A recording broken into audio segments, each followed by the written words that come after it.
Joe Lynch here. When I interviewed Glenn Gooding, I forgot to ask about his podcast.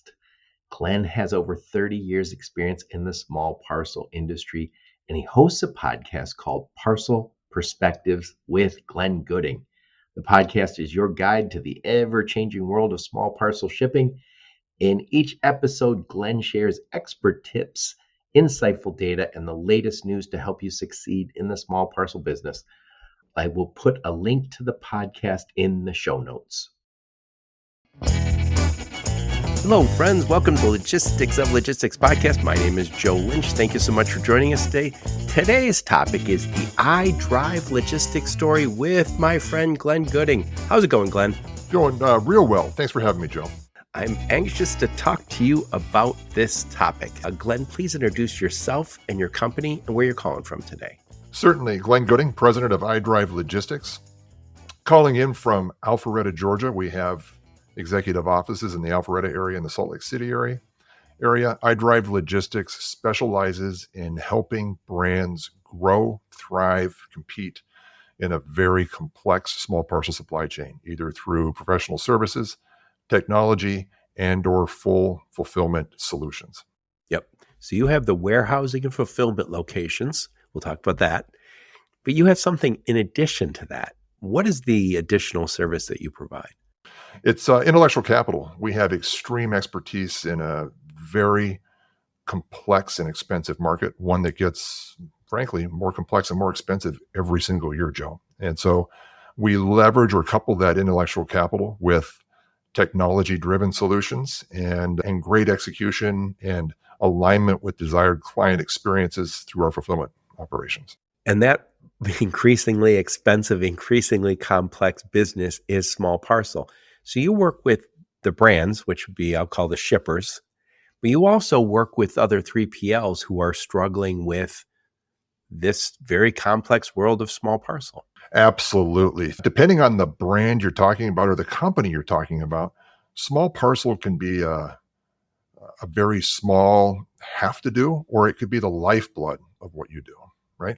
In the e-commerce space, it's the lifeblood. And 3PLs have made a living by offering execution on storage, pick, pack, and ship, and aligning the brand and the desired CX with the right type of delivery experience, right? And 3PLs out there, small parcel is their lifeblood. And if it's not, it should be, right? And so we help them. Yeah. And I'm originally from the automotive world. And then I came into logistics and I was doing a lot of less than truckload and a little bit of parcel. And I would always say that if you're an automotive guy, you look and say, logistics is 5% of my revenue. It's important. Maybe it's 10% in other businesses. But when you get over to small parcel or e-commerce, I should say, and you're using small parcel, I believe, you tell me where I'm going astray here, I believe it's 25% of the cost of the transaction is transportation. Am I right to say that? It certainly can be, Joe, and that really squeezes margins for brands. I've heard people called me, there's been multiple companies have called me, small companies usually, and they say, Joe, we want to just ship, one of them wanted to ship fresh dog food. Love the idea. And they say, it's got to be shipped fresh. It's got to stay cool. And I was like, ugh. So now you have cold chain immediately. Yeah. And I said, that means somehow I have to keep it cool while it's traveling. And I said, might mean I need to ship it on Monday so it gets delivered by Friday. And the cost of shipping is probably more than the cost of the dog food. Than the cost of the dog food. And somebody else wanted to sell frozen yogurt. And I was like, yeah. Look at Salt and Straw. Go out and look at Salt and Straw from out in Portland area or Haagen-Dazs. You can buy Haagen-Dazs and have it delivered to your house. It's probably $100 transaction and you have to buy quite a bit of ice cream. So the parcel cost of that is everything. It really is. And I often find myself saying, we've all heard the slogan or the saying, there's two absolutes in life, death and taxes. I add a third. That's small parcel cost increases.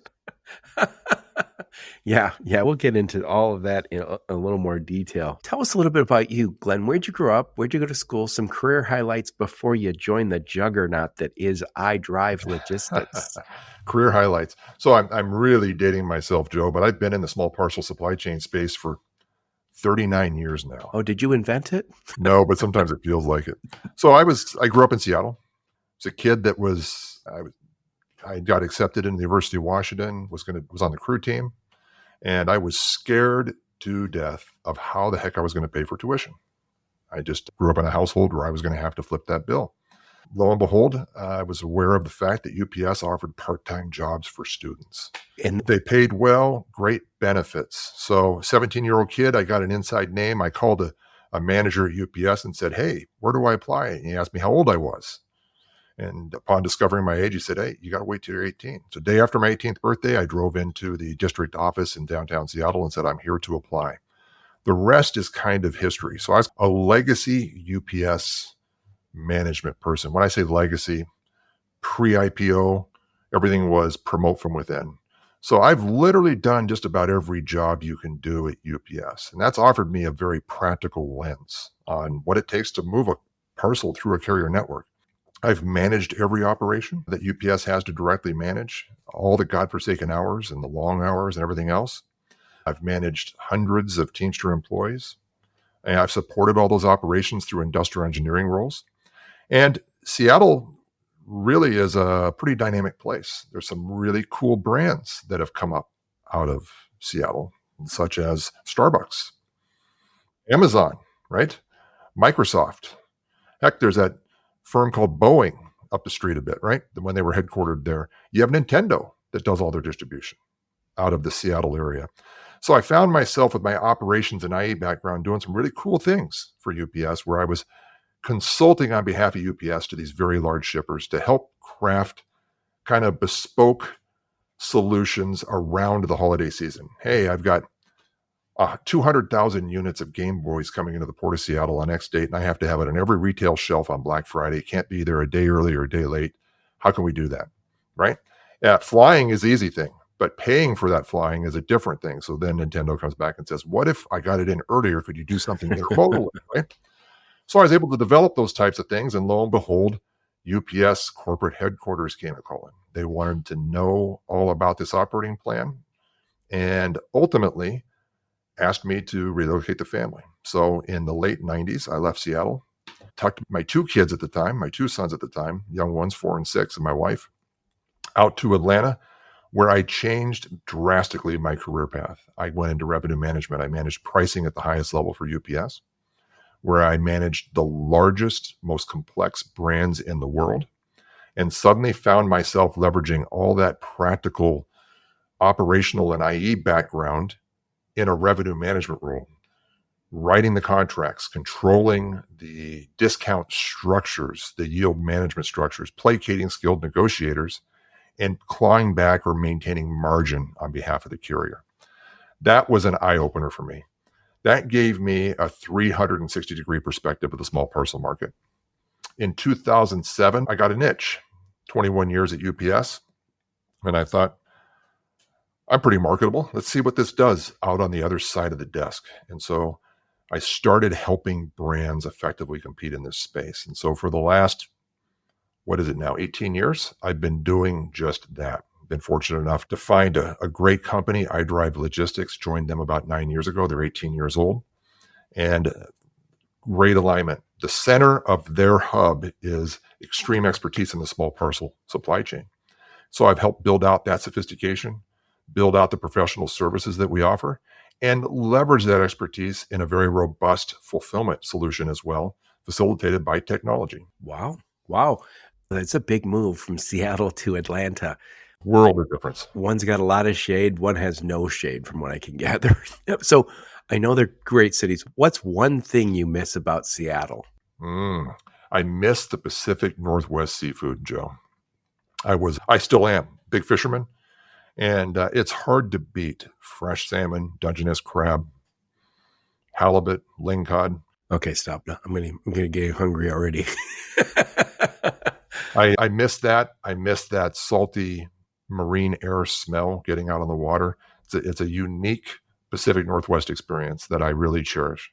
I'm a big football fan and the Big Ten football, specifically the Wolverines. Old Rose Bowl stories. And my daughters live out west, and a buddy of mine said, "Hey, we got to go do that. What do they call it? Sailgating out in the University of Washington." And I was like, "Yes, sign me up. They're big. They're in the Big Ten now. Who knew?" So let's get back to talking about the problems you guys solve for your customers.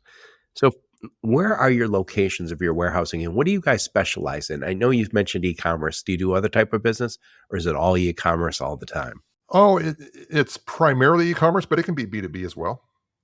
It's small parcel centric primarily out of our fulfillment locations. Again, the center of our hub is really small parcel expertise. We do have significant expertise in the LTL space, and we offer some services on that side as well. But the predominant piece is small parcel. We help 3PLs in particular that are part of the iDrive brand and network at this point be more competitive in that space, offer more competitive transportation solutions, more diverse solutions around desired customer experience, and a way to improve cash flow for our 3PL operators. So let's talk a little bit about some of the changes that are happening with e-commerce. So during COVID, hopefully we're not ever going back, knock on wood, everybody was going e-commerce. So we saw a whole bunch of e-commerce brands emerge, and then some of them are crashing into the rocks here but we have also, it's not going away. We're also seeing some traditional brick and mortar brands say, we would like to start selling direct. We don't necessarily have to sell through Walmart or Costco. We're also seeing the big retailers, Costco, Walmart. I live near Meyer out here in the Midwest. Those companies saying, yeah, we can compete against Amazon. So we are seeing a whole bunch of, I'll say, traditional brick and mortar people embrace e-commerce. And we've had digital e-commerce brands say, we also need retail locations or part of somebody's store. What are some of the things you're seeing with those companies right now? What are they thinking? What are their problems? Yeah, it's a great question. It's a meaty question, Joe. You're right. COVID, I think, really facilitated and accelerated growth of the e-commerce channel, probably propelled it forward 10 years in a year and a half as far as its growth. Is it still growing? It absolutely is still growing. It's so darn convenient for a consumer. It's just convenient as heck. And so what we see now is when today's macro and the economic environment, volumes may be down a little bit, but there's a lot of things driving that. But e-commerce is not going away. As a matter of fact, worldwide, I think by 2026, it's projected that e-commerce will make up 41% of all retail sales. And the final mile for e-commerce is small parcel. So retail brands, it's a balanced approach. You've heard a term out there, I'm sure, and the listeners I know have. Omnichannel sounds great. What does it mean? It means having multiple connection points, multiple ways for your clients, your customers to purchase product and have an experience. It can be through brick and mortar. It can be through traditional e-commerce. It can be through a variety of ways to leverage brick and mortar for more convenient ways for your customers to interact. I'll give you a couple examples. I oftentimes follow my wife into a lot of these women's clothing stores when we go out shopping, right? And a notable difference I've found as of late is there's a lot less inventory in those stores. There's a lot of reasons behind that. One is inventory costs money. But invariably, you have an ability to see a variety of different styles, and my wife will find something that she likes, and then she goes up to the front counter and they say, not a problem. We'll have that delivered to your house. Now, what that does in an e-commerce market is it eliminates a dirty word in the e-commerce market called bracketing. Is if you go to zappos.com and you want to buy some shoes and you're not sure how they're going to fit, so you buy a size 11, you buy a size 12, and you buy a size 13. Right? Just so you know you have one that's going to fit well and you plan to return the other two. Man, that's expensive and it ties up inventory, right? And the retailer doesn't know if they can sell those shoes again after you put your dirty feet in them, right? They have to look at the condition after it gets back. A brick and mortar strategy coupled with e-commerce can mitigate that to a point, right? And better yet, imagine you did order. Imagine my wife ordered 2 exact dresses, 2 different sizes to see which one fit her best. And it's a retail brand that sells down the street. Instead of returning and trying to go to a UPS store, a FedEx office, put it in a mailbox, she can go back to the retail location and get the refund immediately. The retail location inspects it, knows that it's ready for resale, and can put it right on the retail shelf. That's nice, right? A lot of other retailers are thinking of their brick and mortar location as a mini distribution center. It's about getting product closer to the customer, more economically, getting it to the doorstep more quickly versus an expedited shipment in an aircraft. And so that can be a real intelligent way as well. It's a balancing act. You got to have employees that understand the process, and you have a unified process of shipping so that, Joe, when your wife orders something in Detroit, it's a similar experience to when my wife orders something in Atlanta, right? And so there's the brick and mortar, the retailers. Brick and mortar is not going away. It's just being refined and aligning more intelligently with a growing e-commerce market. Yep. And I would love to see this. I'm a little bit of a broken record. I'm going to say it again for those who've listened to my podcasts, have heard me say this. I would like to see the retail. Again, some are going to be distribution, which is fine. That's separate. Get that footprint much smaller. Doesn't need to be huge. You don't need to have a ton of inventory. But when I'm there, actually be experts in what looks good on my body, right? And do my measurements and have those online and be able to say, yeah, Joe, this is the right size for you. We're going to ship it to your house, and give me some confidence. And by the way, shoes are a personal pet peeve of mine. You could print out a piece of paper from a website, step on that piece of paper, and it says you are size 11 or size 12 wide, whatever you are. Instead, they let us bracket, and it's their fault. And I always joke about it. When you say free returns, VC gets gray hair. We keep saying it. And I've also said this on my podcast, but it's the truth. My mom watches the Home Shopping Network. Doesn't buy much, but she said the sizing is perfect, always. And they'll have a model come on. She says, hey, my name's Susie, 58 years old. I'm 5'3" and I'm 160 pounds. And this is this size. This is this size. And I love how stretchy it is or whatever it is. And you buy it, it fits. They'll have two or three models and it works really well. We've done a poor job with sizing, and I think we'll improve it because it's cost effective. I would also love to see the store experience be a good store experience. And I joke about this. Remember when Amazon said, we're going to change everything. We're going to sell books online. And I was like, I liked going to bookstores. Why don't you save me a trip to go into Kmart, Amazon? I don't want to go to Kmart. I don't want to save me from that experience. But anyway, so getting back to it, the brands, they're looking and saying, we have to do the omni-channel. We have to be able to support the brick and mortar, and we also have to be able to support the online.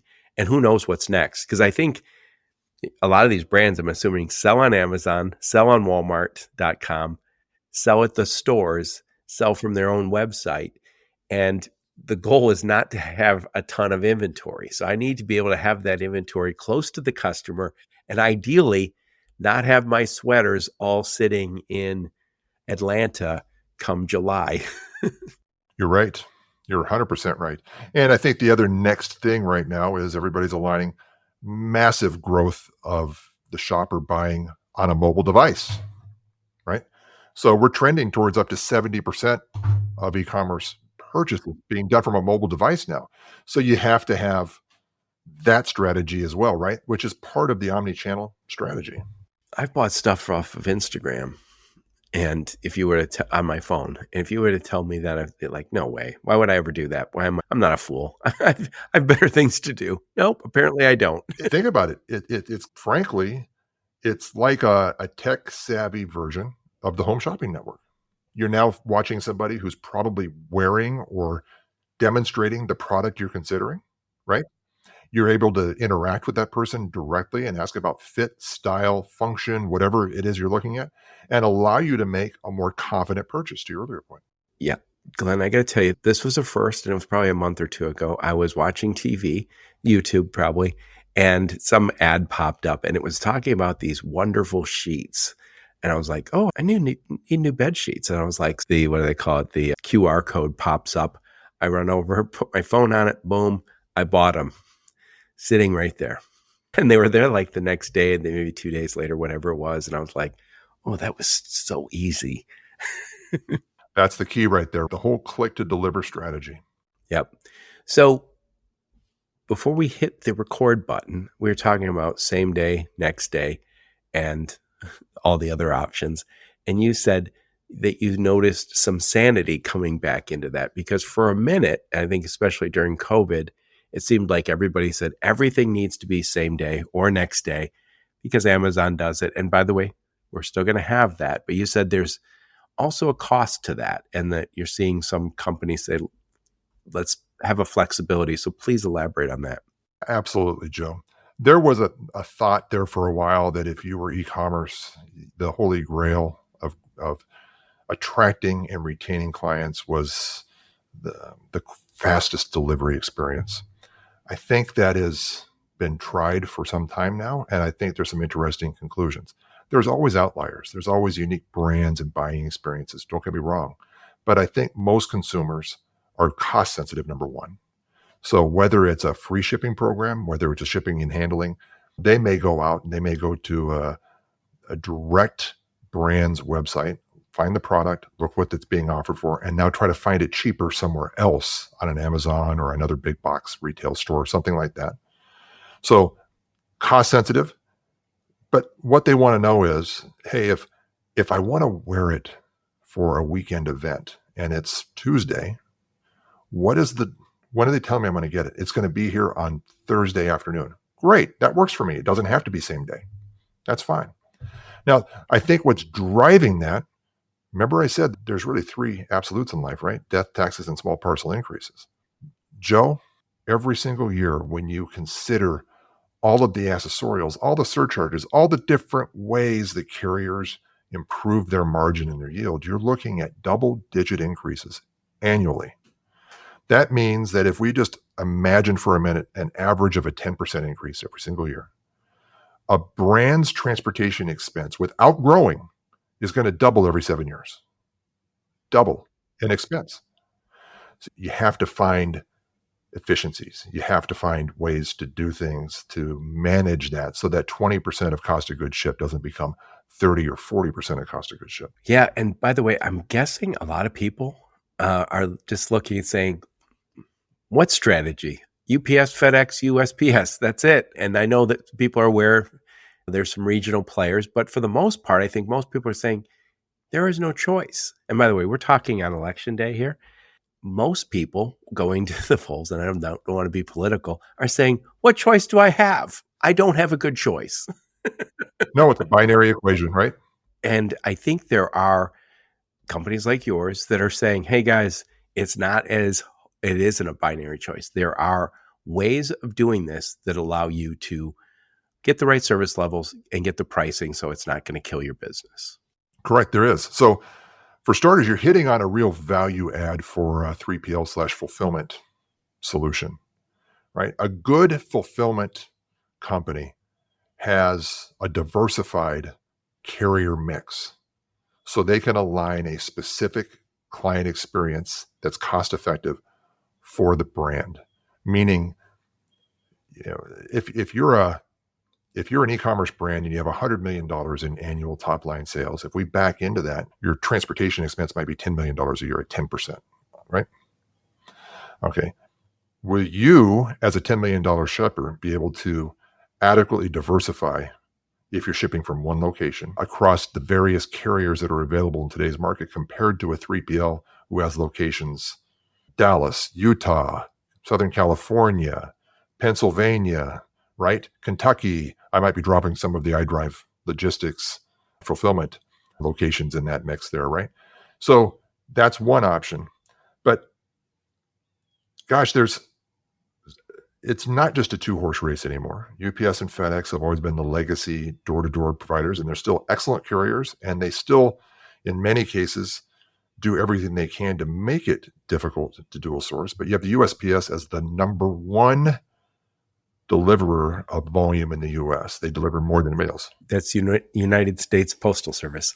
Yes. And they're really trying to align with the e-commerce brand. There's a lot happening in that space, probably a conversation for another day, but a massive amount, particularly in 2025 with regard to increases in lightweight shipments.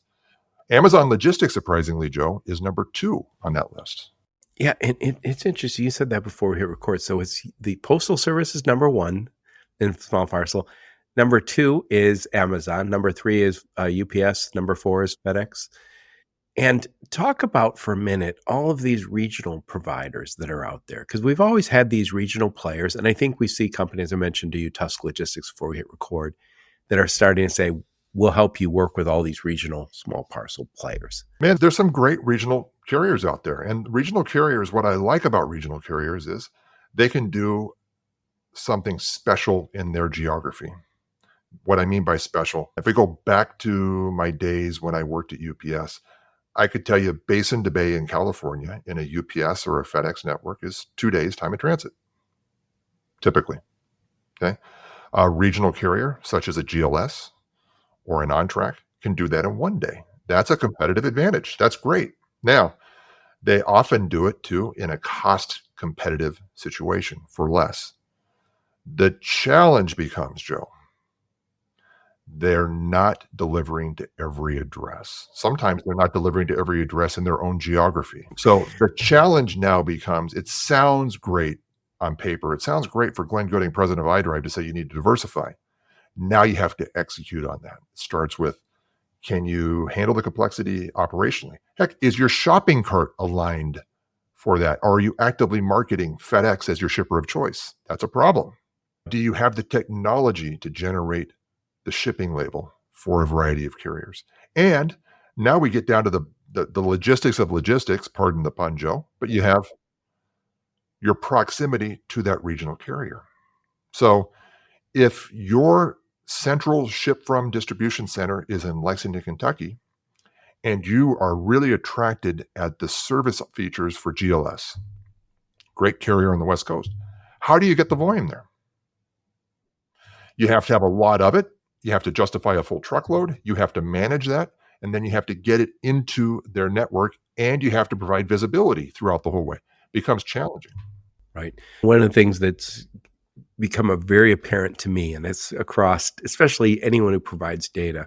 I just spoke with the CEO of Lead Coverage, Kara Smith Brown, and she said, we'll get leads for our customers, and then we'll make the first phone call. And the reason they're doing it, I'll call that a done for you service. Why?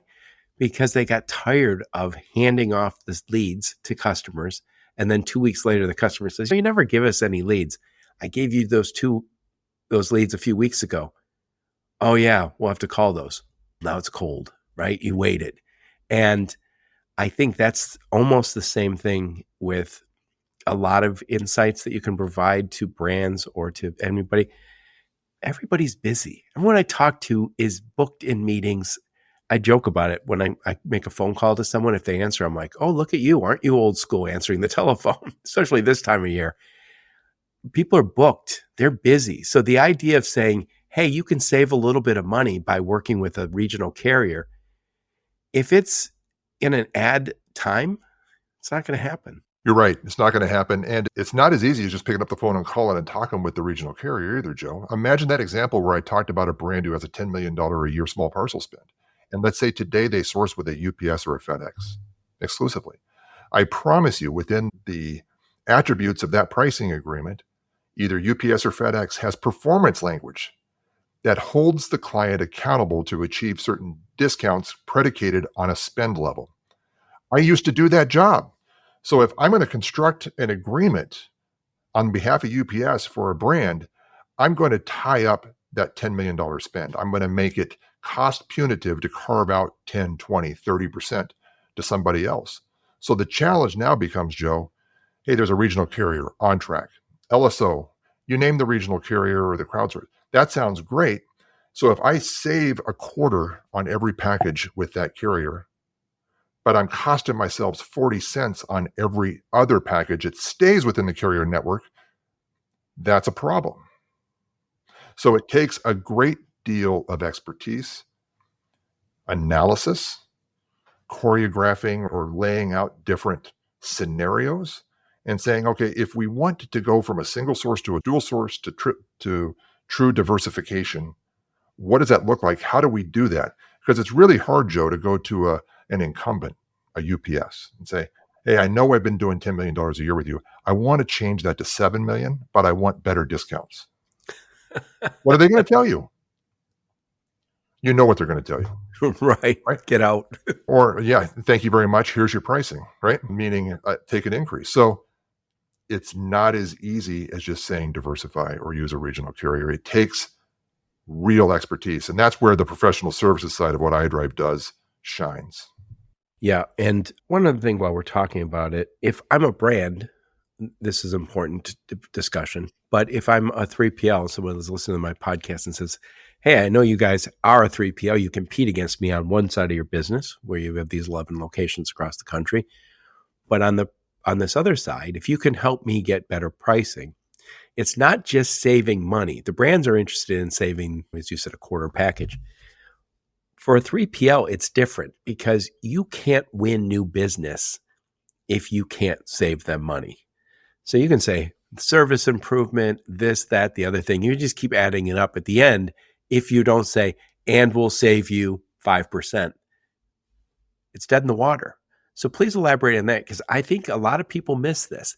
It's not just saving the money, it's revenue. You're going to grow your revenue if you can reduce the cost of your parcel spend. Correct. I'd go a step further too on that, Joe. So cost is always one of the foundational elements of any discussion with regard to strategy to e-commerce and connecting with clients. It has to be. But let's talk about CX, desired customer experience, where a 3PL shines in that space is now the brand doesn't have to worry about navigating the complexities of a carrier agreement. They're going to a company that has a direct relationship with UPS, with FedEx, with OnTrack, with GLS, with DHL Ecommerce, with UPS Mail Innovations, with the USPS.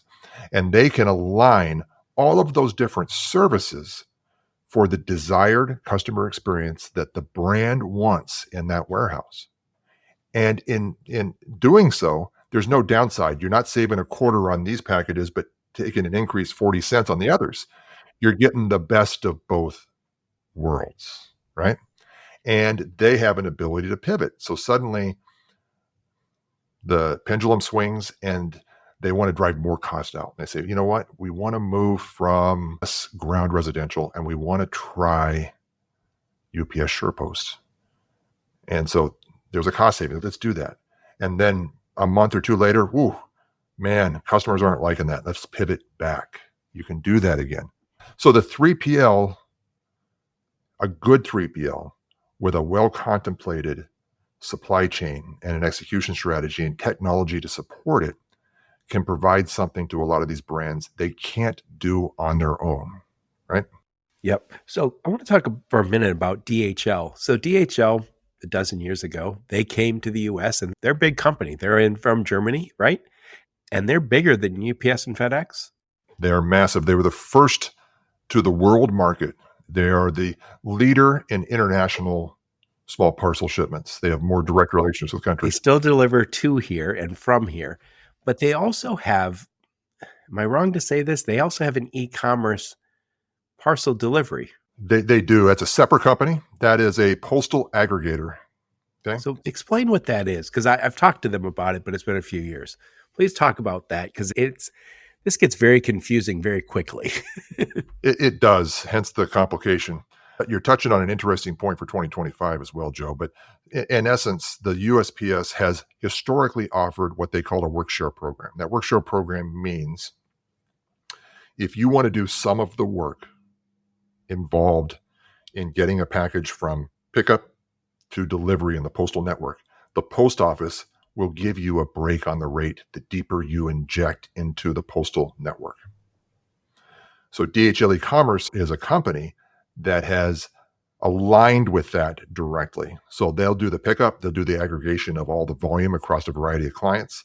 They'll load direct induction mail bags to local post offices where they'll either fly or transport it via ground, depending on the service level, and pay a greatly reduced postal rate at that level that the post office makes the final mile delivery. The consumer doesn't know it's DHL e-commerce unless they read the label. And DHL e-commerce offers a rate that's a little less than what's available traditionally from the USPS.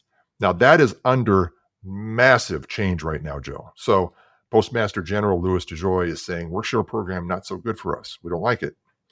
He wants the post office to become financially viable. So he's proposing, in essence, killing that market and trying to force everything back into the postal network through Ground Advantage, which was first class. That's happening in 2025. So when I said more small parcel increases, I'm telling you, it is coming. It's coming big time. And by the way, people mentioned Louis DeJoy. I think Louis DeJoy's name's come up on my podcast in the past, and I know he's from our space. He's not a traditional, he's a logistics guy. So he came in there and he's got a mission to make this more viable. And by the way, the post office loses money for lots of reasons. And I think the main reason is they can't close locations. So if you say, hey, we're going to close this location in this small town in northern Michigan or northern Montana or wherever, the congressman, the senators, the governor all call and say, hey, you can't do that. And so they're not free to make this a for-profit business. And maybe we're okay with that. It's not like it's the only place that loses a little bit of money in the federal government. But to your point, this deal that DHL has had, and I used to hear that Amazon used to have a better deal where they would ship a lot of stuff through USPS, and we were subsidizing the post office, and Amazon's making a money on it. And people start saying, does this make sense? It's an interesting question, Joe. It's a very interesting question. And it's one that Louis DeJoy is, I think, clarifying. So he's taking the incentive out of the work share program. There's more dust to still settle on that front. It could be devastating for a lot of these postal aggregating companies like DHL e-commerce, UPS Mail Innovations, OSM. Pitney Bowes went out of business 2 years ago, filed bankruptcy 3 months ago. So if you're suddenly a custom t-shirt shipper and you're putting a t-shirt in a poly bag that weighs 13 ounces, you're in for a rude awakening in 2025. Yep. And by the way, UPS does USPS, United States Postal Service, does final mile nationwide. And that's the most expensive part of the journey, right? It certainly can be, yes, barring expedited shipments. Yes, it is. Yeah. The delivery can be very expensive. The post office does it quite well for volume that works in their network, right? Very lightweight, not taking up a lot of room. Their vehicles aren't the size of a UPS vehicle, of a FedEx vehicle, heck, of an Amazon delivery vehicle. They're not. Everyone's got their role. So let's talk one more time. Where are your locations at? My goodness. So Salt Lake City, Lexington, Kentucky, Dallas, Texas, Chicago, Pennsylvania, I think soon to be North Carolina. Did I say Southern California? Yeah, Southern California. We've got it covered. We can essentially put a brand's SKUs, a brand's product close to their consumer base. So typically, if you're working with a large brand, are they in all 11 locations or are they in 7 of the 11? How's that usually work out? Most of the time, you'd be surprised, we can solve most of their client experience expectations with 2 locations, Joe. Oh, wow. So we can if we position it intelligently, we can achieve a 2-day ground delivery footprint that may approach 92% ground service. I say this every once in a while on my podcast, but I'm going to continue to say it because I know it's true. If you do the math, and it's not for all product, but it's certainly for some product, that inventory carrying costs are more expensive than transportation costs.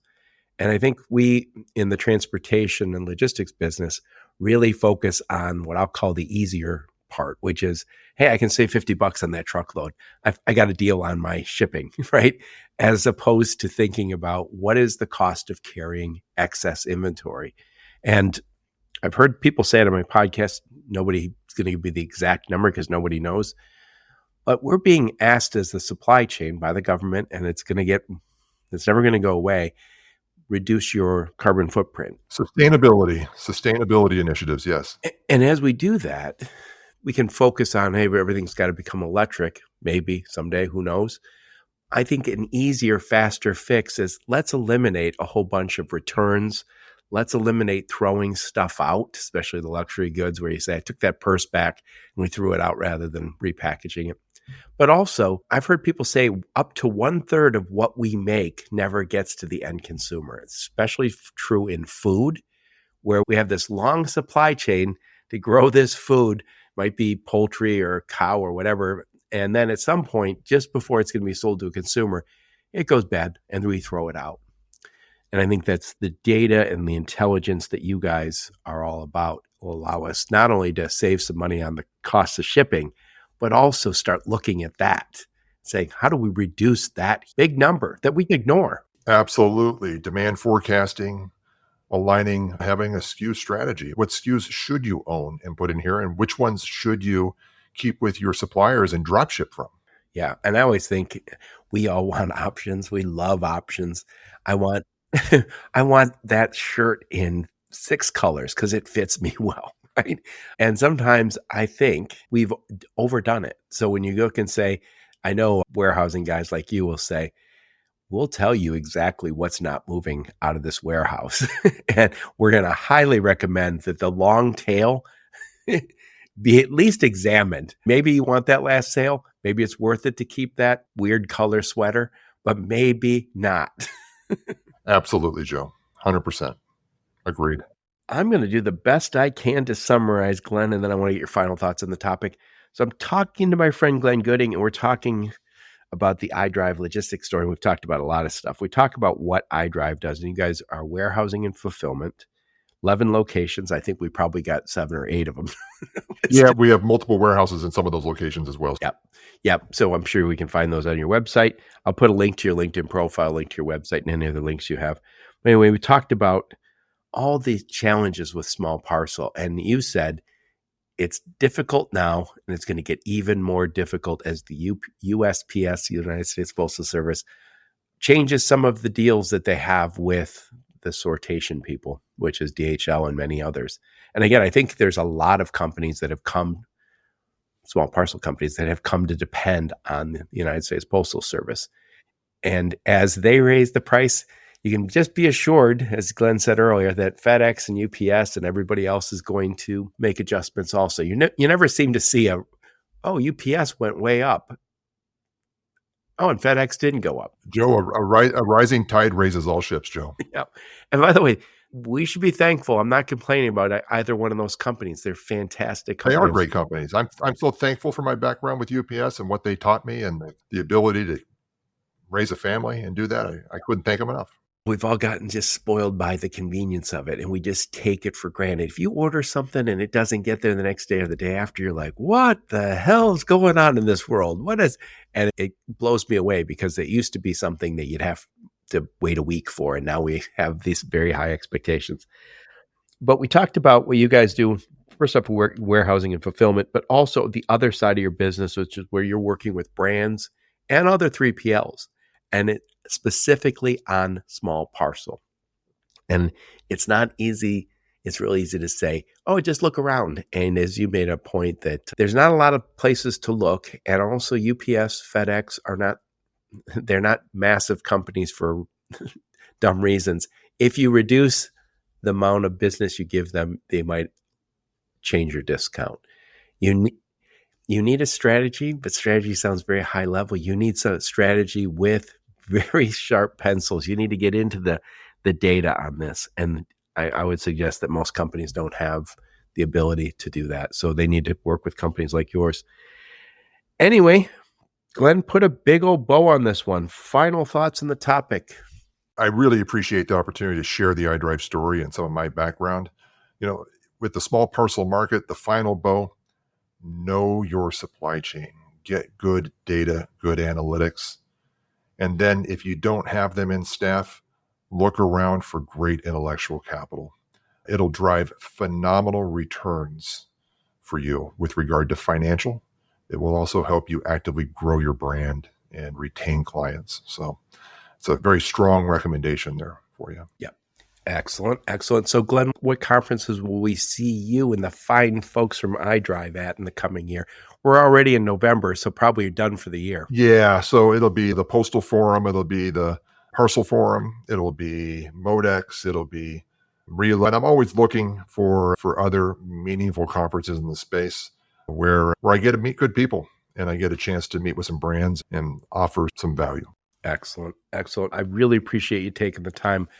Not everybody has the knowledge you do.